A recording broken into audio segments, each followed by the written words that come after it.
Hello everyone and welcome back to JT on the Go. Today I'm going to review my landing pad, which is in this case. I use this landing pad to take off and land my DJI Mini 3 Pro. So let's get into it, shall we? The name of this pad is the Kinbon landing pad. It can be used for similar sized drones. In this case, you'll find the landing pad,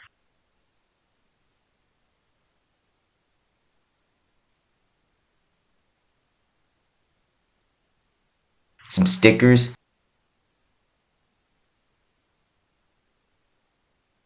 and 3 tools that you would use to anchor the landing pad down to prevent the wind from moving it.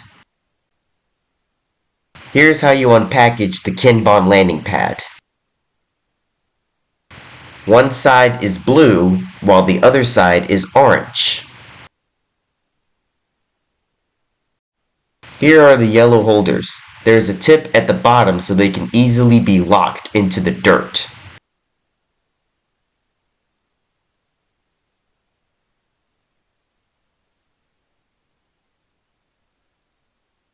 There are a total of 3 that come with the Kinbon landing pad. There are a total of 8 stickers. They are neon red colored lines and they reflect light in the dark.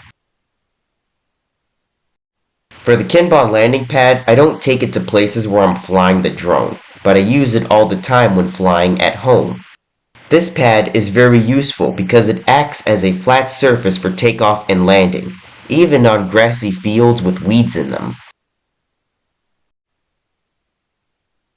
After takeoff, it is the point of the return to home. When I press the return to home button, it hovers over the pad right before it descends, but when it lands, it is sometimes off.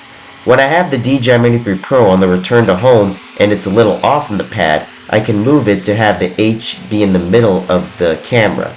If the H is in the middle, then you're gonna land in the center. There are holders to attach the yellow hooks to when they are anchoring the pad. Packaging the pad when you are done using it is more difficult than unpacking it. It took me a while to learn how to fold back from 28 inches to 11 inches. If you find this video helpful, consider subscribing to the channel if you haven't, and follow my Instagram account for more. This is JT on the Go signing off.